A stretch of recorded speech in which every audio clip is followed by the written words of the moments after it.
Fast forward, any come out channel so AG Politics Avenue. On your podcast or training making headlines. And a jump any be exum or any dim young rock simus and any can so subscribe to the channel, hit notification button so share now upper front so answer into me and Kebenedim young rock simuria, young political highways in a jedema any assam to breaking news and a eddy exum war. Now Obekaya, a year OSP Kisi Ejabin, we invite a year lawyer Martin Kpebu.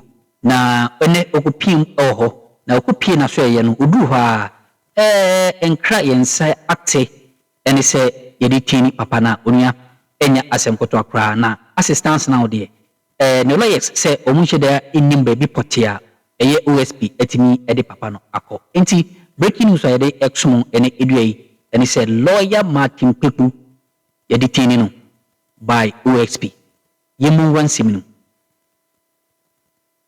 And news just coming in indicates that the Office of the Special Prosecutor has detained private legal practitioner Martin Kpebu. You would recall that a few days ago, Martin Kpebu made some allegations against the Special Prosecutor, on the back of which he was invited.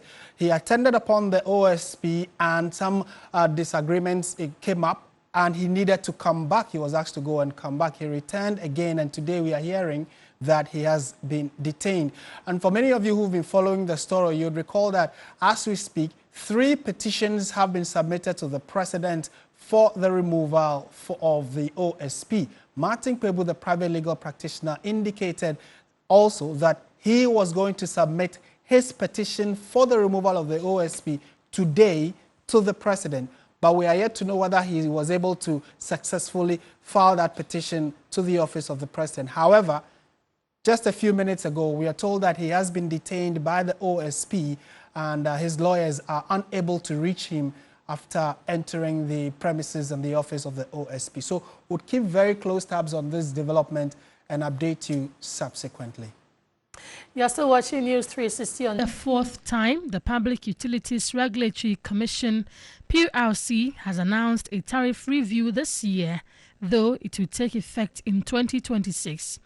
The Commission argues that the adjustments are necessary to meet the investment requirement of utility providers, ensure industry competitiveness, and safeguard consumer interests. So if the Commission in its wisdom is able to scale it down from 225% to 9.68%, considering the investments that have to be made for the sector to be afloat, I don't think that the Commission has not taken into consideration the concerns of consumers. If government will increase it and make it available for everybody, why not? They will increase, then the water is not flowing. That year is not good. Some people do not pay the light and water bills, so when increased, we will all pay to help the government pay workers. When prices of goods are low, the increments will not really affect our business.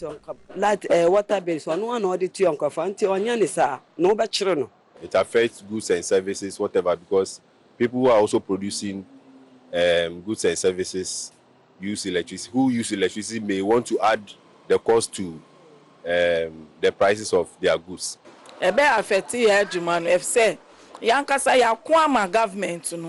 The increments will affect our business, but what we want government to do is to reconsider the increment. Director, Research and Corporate Affairs at the PURC, Dr. Eric Obute, says the Commission will ensure efficiency to protect consumers. Of late, the service quality has improved considerably. If you take the power situation, for instance, the lights have been on consistently. So we cannot say that the power system has not improved, or we cannot say that the service quality has not improved. The collection for ECG, for instance, was around 45%. Now they've moved to 87%. Now we need to do minor adjustments to make sure that we keep the tariff at this particular benchmark over the period.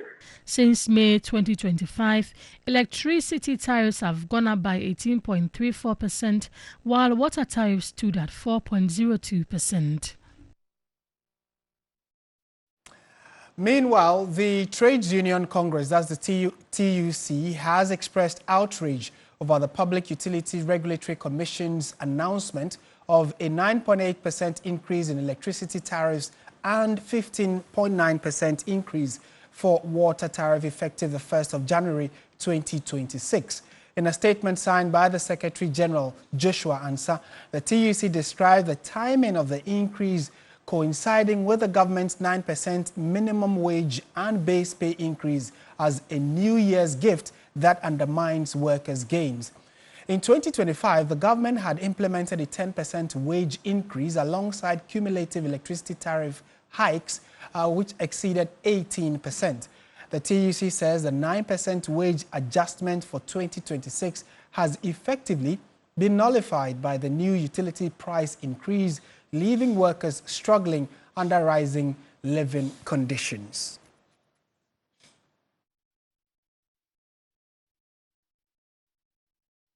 Let's go to the phone lines now. Joshua Ansah has joined us. He is the Trades Union Secretary, General Secretary. Thank you for your time, sir, and good evening to you.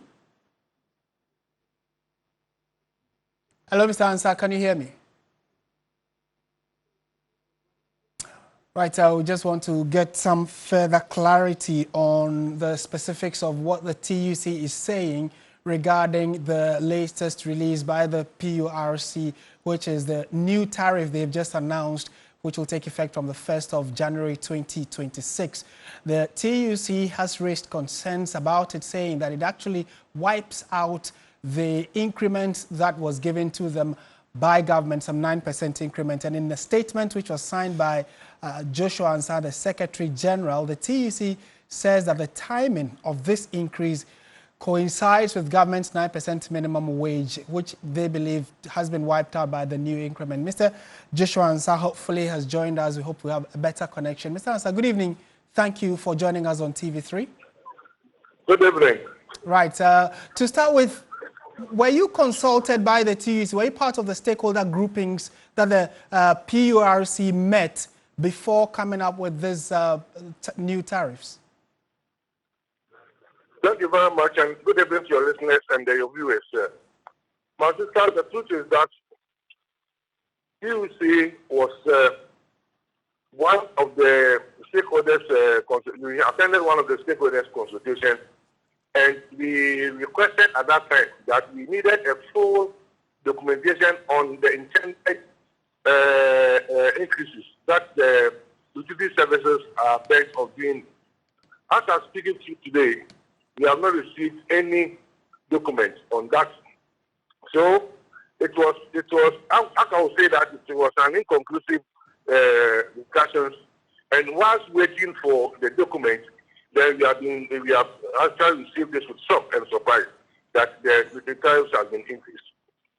Right. So based on what you've said in your statement, you, in as much as you appreciate the fact that there was a 9% increment in the minimum wage, you believe that this new tariff increment effective 1st January 2026 will technically wipe out what gains you are making with the minimum wage. Is that the position you're putting across?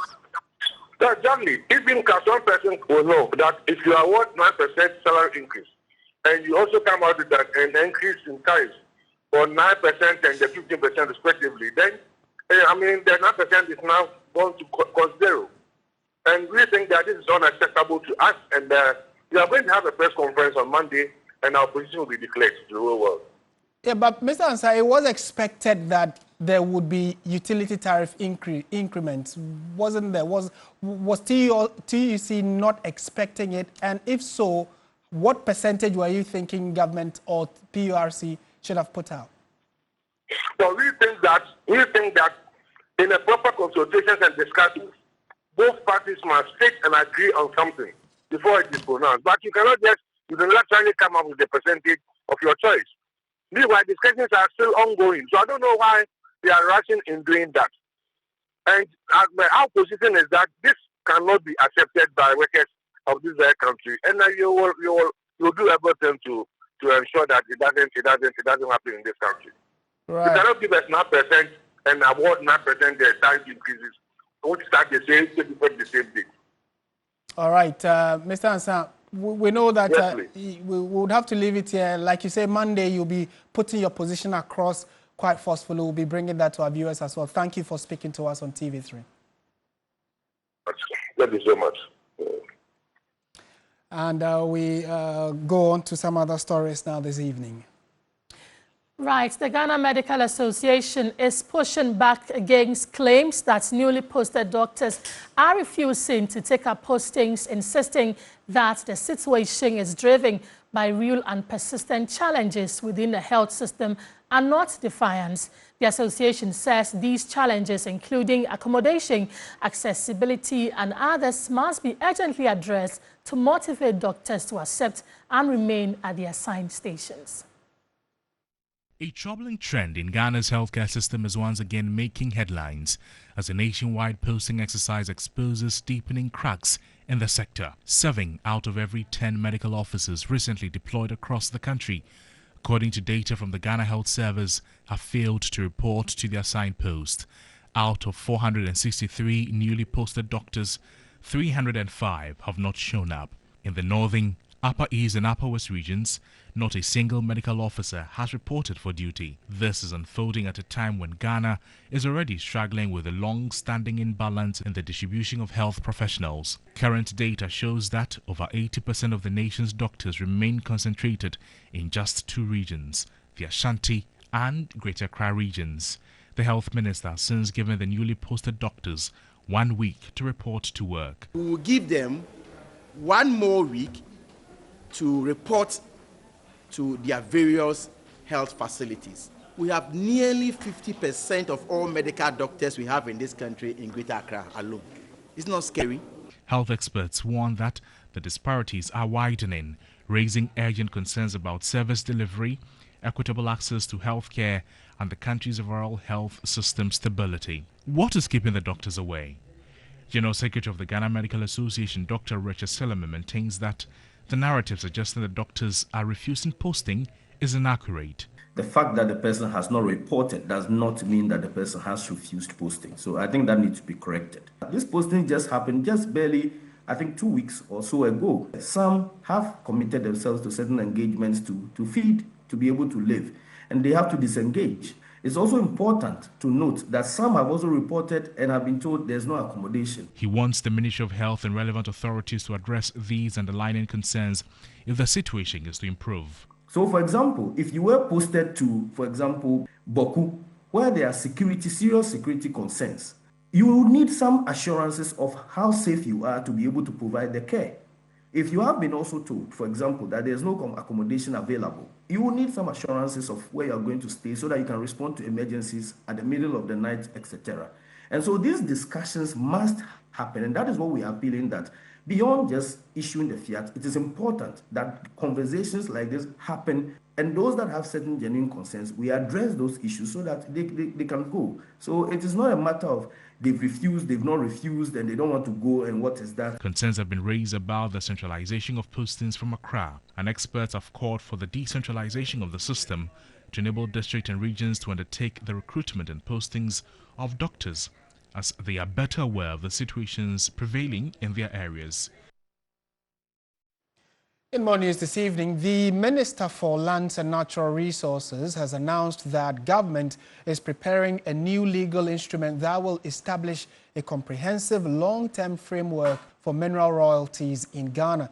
Speaking at a press conference, Emmanuel Akuffo said that the new guideline, developed in collaboration with the Office of the Attorney General, will cover all mineral resources, including lithium. Currently, the applicable royalty rate for mining operation, including lithium, as you know, he said, as you know, set or stated by law, and what is in the books right now. And let me talk about the history of this amendment that has happened. There was an initial royalty rate of 3 to 6%. It was amended and was stated that royalty will be at 5%. And then there was another amendment that says that it will be by an act as applicable by law. What was missing was that the instrument that should guide that applicable by law was never in place. And so, technically speaking, what you could refer to was the original one, which says that 5%.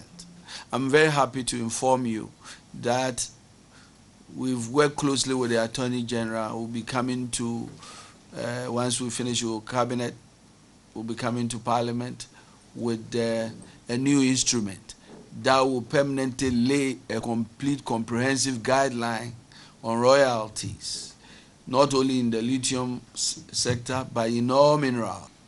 And there has been a lot of argument. Some people were arguing that, oh, when we negotiated a price at $3,000, the royalty was at 10%. I can tell you that what the sliding scale we are doing here is going to probably ensure using a more beneficial approach, because we foresee, for example, that at $3,000, we are not only going to achieve the 10% royalty, as has been negotiated, but we are also putting in mechanisms that when the prices go beyond 3,000, we'll go beyond 10%, and we'll go to 11% on others. And so, ladies and gentlemen, I think I wanted to let the people of Ghana know that this government will not shortchange the people of Ghana. Let's do some more stories now, because 3 months after President John Mahama first visited the Fankon-Samom Road project, he has expressed satisfaction with the progress of work, assuring Ghanaians that he will not abandon the project despite plans to commence the Accra-Kumasi Express Highway. Inspecting the road project, he has given a firm commitment that his 4-year term will see significant completion of major road projects, opening up the country for business. When you came to office, the distress that this road caused the public and the concern, you directed that the finance minister carry out whatever he can do to make sure this contractor is paid. Indeed, that has been paid. And I must say that the contractor has significantly worked, done a lot of work. And this is also part of the existing Accra-Kumasi Highway. So, Your Excellency, your big push is already yielding results, and we believe that you will leave a legacy that all Ghanaians will be proud of. Exactly 90 days ago, I was here because of the outcry from the traveling public about the nature of this particular stretch of road of Fankon-Samom. When we came, we met a road that was moving at a snail pace, and there were many constraints associated with what was happening. But the major one was non-payment for work done for a very long time. And so, of course, I ordered the road minister and the finance minister to make sure that payment was made to the contractor. And so more than $70 million was paid to the contractor. And I promised that I'll come back after 3 months to come and see the progress of work that has been done. Today is exactly 3 months since I last came here. And I'm quite impressed with the progress that has been made. We've not abandoned this alignment. This alignment will still be available for road users, but we're going to invest in a new expressway that will take people to Kumasi faster than this old one has done. I'll urge the contractor to continue to push hard. The last time I came, he assured us that by July next year, he'll be able to hand over the road. But if I look at the progress being made, I'm sure that by April next year, if you guys push hard, you'll be able to finish this road and hand it over. In more news this evening, as part of measures to restore peace and stability in Bawku and Binduri general areas, the Ghana Armed Forces has deployed high-powered drones. The drones, which fly the skies day and night, are part of a new operational effort to detect threats in real time for appropriate action. There's more in this report by Castro Senyala, our Upper East regional correspondent. The deployment of the drones is part of ongoing efforts by the Ghana Armed Forces to restore peace and stability in the Bawku and Binduri areas of the Upper East region. These areas have, for some time now, experienced violent attacks leading to deaths and the destruction of property. We and some other team course watching on so Mamma Saudi Ewa had a senator body, edi adom bi adom yɛ ne onia ebesan abawrem